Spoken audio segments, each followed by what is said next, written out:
This will be the dog that goes on the cross bed under the logs. It'll go on the other edge, upside down like this, just to hold when you get to a square cant. The dog will push the log over against this and hold. It's all you need. So I've got this set up in the Bridgeport. I'm going to cut this angle now. I've asked it to bow for me, so it's over at 30 degrees.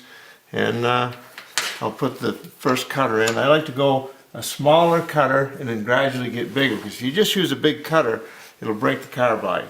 So let me put this up with the wrong hand. Alright, start my homemade converter.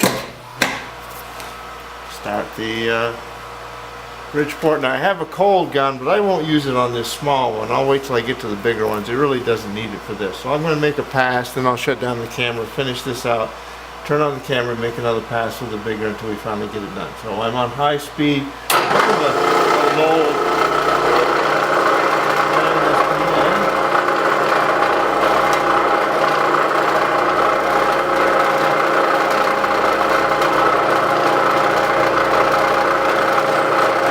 Zoom in a little. There we go.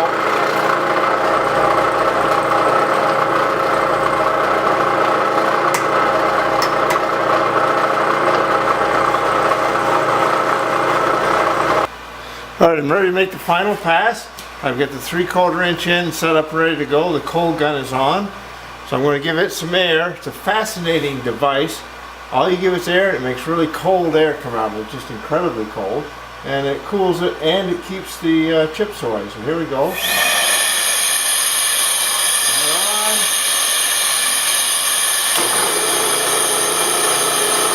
a little further away than I would like to be with the cold gun, but because of the angle, it's as close as I can get. But it's working.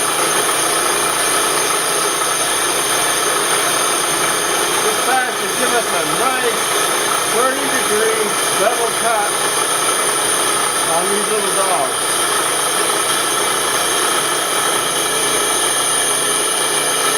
And there it is.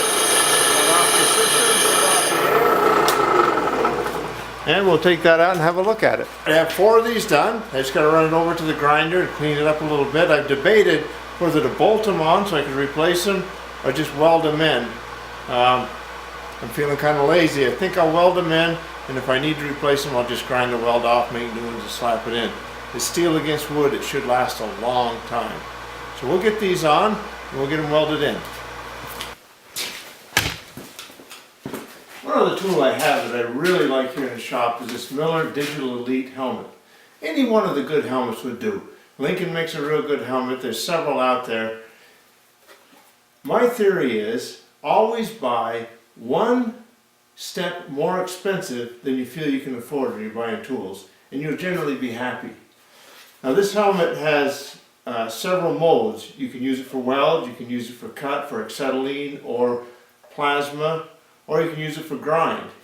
Sometimes you set it to the other settings and you get busy and you forget, and you don't put it back to weld, and you really get a nasty flash burn. You won't burn your eyes, but it scares you to death. So you'll notice, and what I taught my students is the first thing I do, I'll just hit it. I'll just hit it real quick and make sure the helmet reacts. And then I'll go ahead and weld. And that's worked out real well for me. So let's go ahead and get these pieces welded on. So we're set up here ready to weld this first dog stop on. Now when I was running my introduction to the trades school up here for some kids, the 2 things I stressed to them, after safety being number 1, so number 2 and number 3, was clamping and cleaning. You want your material cleaned, best to grind it, and you want it well clamped. And if you do that, you're going to get a more satisfactory output. So what I'm going to do is, I'm going to weld it, but I'm not going to go crazy, because if I want to take it off, I want to be able to just grind these edges out and take it off. So here we go.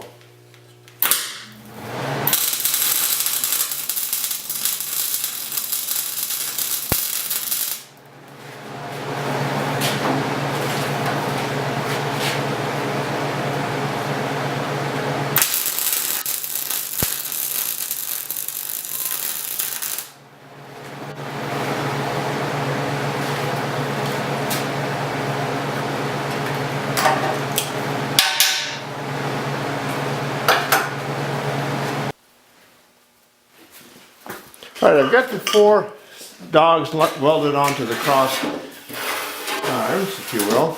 And you see it's here, it's ready to go. What I have is a 2x4 because that's handy. So I'm going to just put that in. It's a board. I might want to cut this down to a 1-inch board. So I run it up against the back dogs, and then I take my dog here. I can just run that in, and that is going nowhere. The theory is the only time I need something on here besides the arms is when I'm down to a cant, I've squared the log, I'm down to the cant, and I'm ready to start cutting it. I don't need anything in the back anymore. All I need is those 2 dogs to hold it. And it seems to work. So, more on the dog situation in another series.